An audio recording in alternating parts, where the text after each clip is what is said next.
Monday, August 4th, 2025. Good morning, Vika. How are you? Hello, Philip.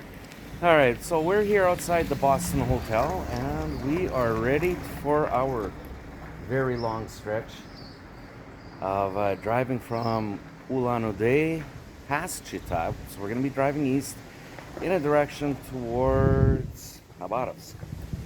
Okay. So the weather seems not too bad. We're going to have a nice tailwind, so we should be doing a pretty good time. And everything's good. Everything's in the car. The windows are white. Yeah, I made sure that I cleaned the windows so that you, the viewer, gets a front row seat. Let's go get some coffee because there was only instant coffee in the room. Right, and we need some good coffee. and we need to fill up too. All right, let's go. Saddle up. Поедем. So Vika is setting up our trusty navigation. Yeah. Make sure that we don't get lost. And good morning, Andrusha. Get the seatbelt on. We are ready to go in a few seconds here. As soon as it tells us which way to go. 9 hours. 9 hours to Chita. Well, we can do it faster. Ah, yeah, no problem. It's Turn right, and then turn right. 650 kilometers. Route recalculated. No, we're going to be listening to that until we get onto the open highway. Okay, поедем. Let's go. Looks like we have the Monday morning rush hour here in Ulan-Ude.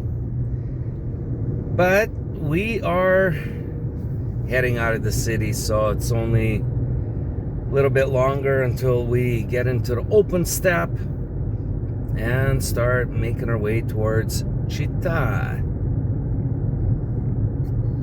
I guess every city has a rush hour. We're gonna be staying to the right.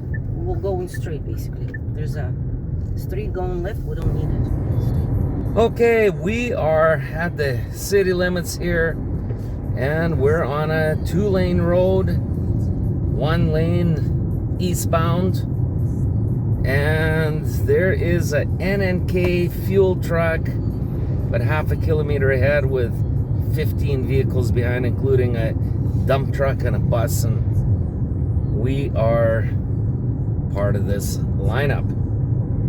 Oh well. Будем тут мух David. How fast are we going? 60k? 50k? Oh well, at least we're moving. Every cycle that the wheel turns is that much closer to home. Where is home, you may ask? Khabarovsk, in the Russian Far East. Why did I say Russian Far East?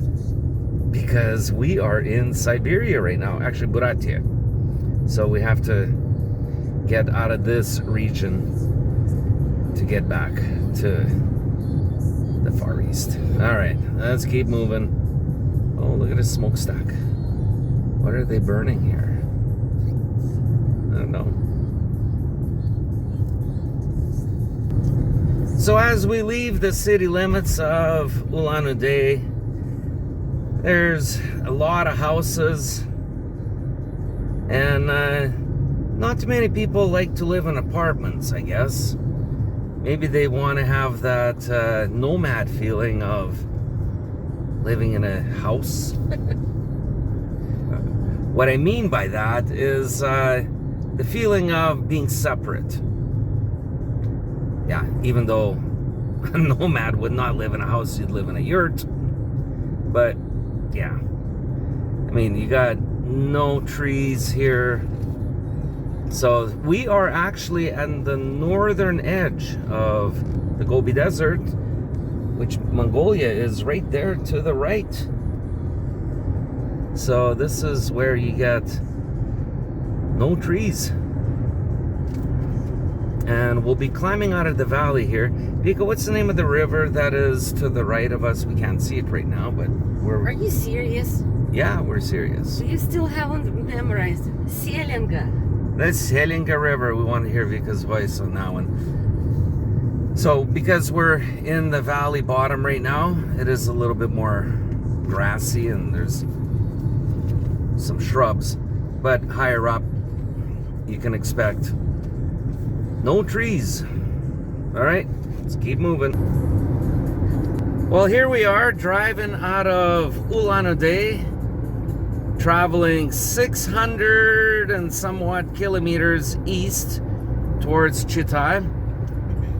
And the roads are very, very good. No frost heaves. Camera ahead. Speed limit 60. Yeah. Oh well. Every little village you get to, you gotta slow right down. In some of these villages that we're passing by, I noticed that people plant trees between the house and the main road. My theory is that the trees act like a buffer for noise reduction. And probably even for the pollution, you know, so you don't... My theory is different. Oh? My theory is it covers from the sun. Because the sun is on the left side, it doesn't shine, and when it goes Well, down... what about the trees on that side of the road, well, then? where does the sun go set? To the west, to your right side. There you go. So in the evening, those houses have some shade.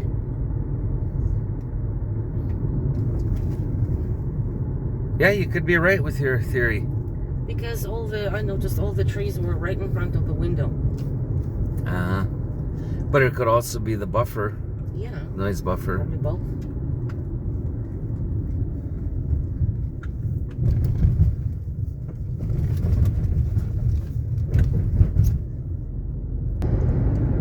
Here is the Zelinga River.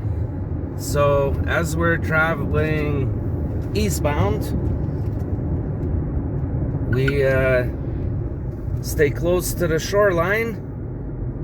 Here's the river, very nice river, meandering. Look at that, nice river. And another bedroom community of Ulan-Ude.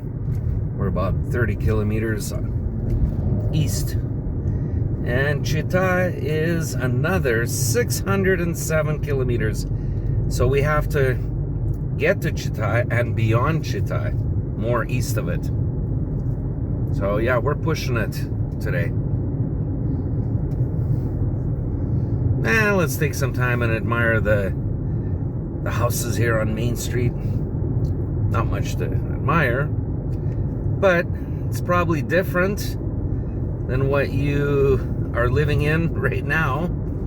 And not all Siberian Buryatian houses are run down. Of course, some are, but many aren't. And I'm sure they all have running water and toilets, contrary to popular belief of what many people say Russia has no toilets. I still haven't been to a house that didn't have a toilet in Russia.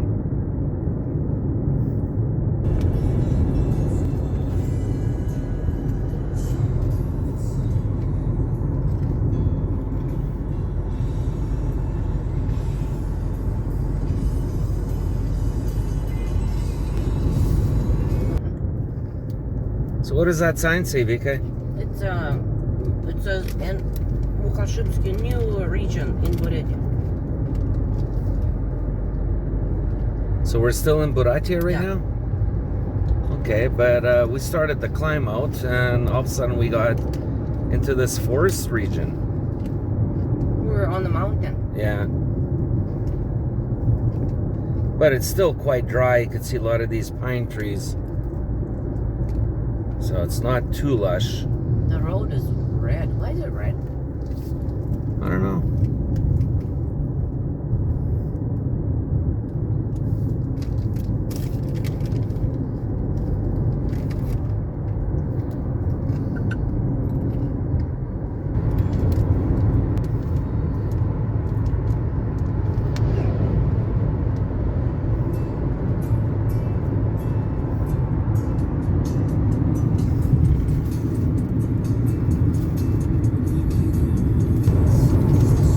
So the road out here in the steppe is flat, and we gotta go up that way, up the mountain. You could see probably 4 or 5 kilometers ahead of nothing. There's the open steppe, and along the way, yeah, There's like little restaurants, cafe type places, but a lot of emptiness. Nothing. This is like the Forrest Gump stretch. Just flat when he was running. Then he stopped and he said, "Okay, I'm going home now." Well, this is it. And passing through a little village high up in the steppe region, returning to Chita. Well, baling season is here. There's farmers baling their hay, getting ready for the winter.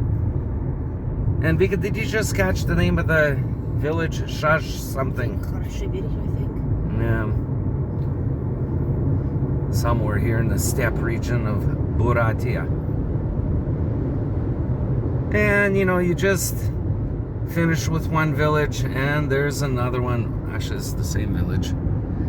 There's a little church. Well, it's becoming greener, right? Look, this village is greener than what we saw before. Buryatia. Can you say? Buryatia. Buryatia. Buryatia. Buryatia. Yes. All right. Harashibir. There are bus stops there. And this little village is right beside some little creek. Obviously in this grassy area, it's quite lush, so there's got to be water. Probably some creek called Sukhara Creek. Just past the bridge, it said the name of the creek.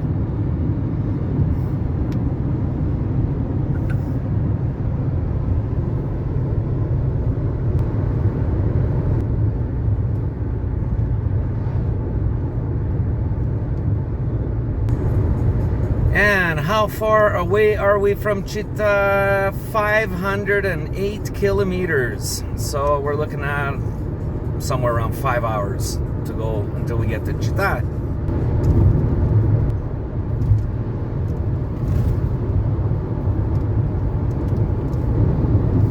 And we're driving right beside a man-made mountain. This is a mine. This thing is huge. Stretches several kilometers long. We're driving and didn't realize it. There's a dump truck. They are dumping something, whatever they don't need, just being dumped right there. Check that out. It's a man-made mountain. This thing is humongous.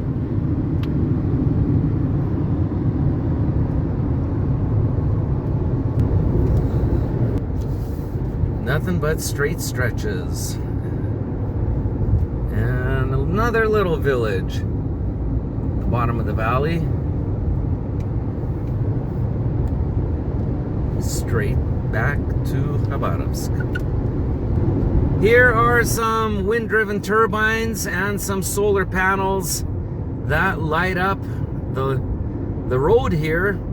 So there's no power for quite a distance. So they use wind power and solar power. And we got an eagle. And what does it say? It's it's the mine. You enter the mine region. Oh, okay. And there's another mine in the distance with another man-made mountain.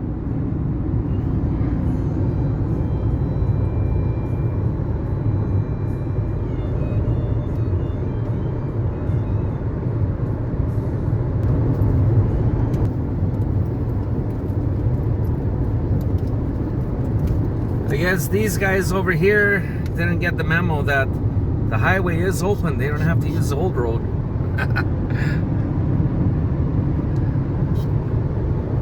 And how far are we away from Chita here? 471 more kilometers. The truckers are having a party. Yeah. Roadside truck stop. Oh, it's something. See, they're putting ribbons in there. It's something. That's very descriptive. That's a something. We should have probably stopped there to check it out. What? They're every 20, 30 kilometers you see them. No, not with ribbons. Not with ribbons.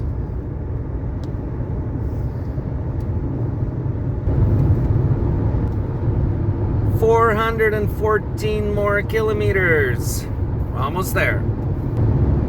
This part of the road reminds me of the road between Grand Forks and Greenwood in southeast British Columbia, where these long straight stretches, and we are probably about 10 kilometers from Grand Forks, and this is what the road looks like. Exactly. But we are a couple hundred kilometers west of Chita in Russia. And here's, I think, the only switchback between Ulan-Ude and Chita. The only switchback on the road.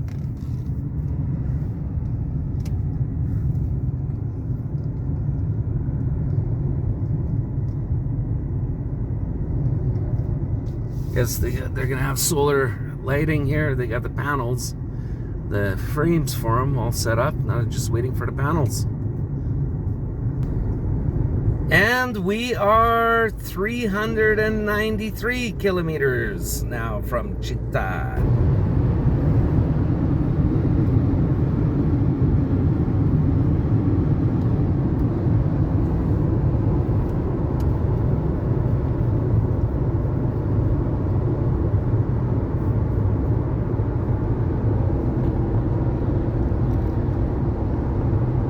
And firewood delivery, Russian style.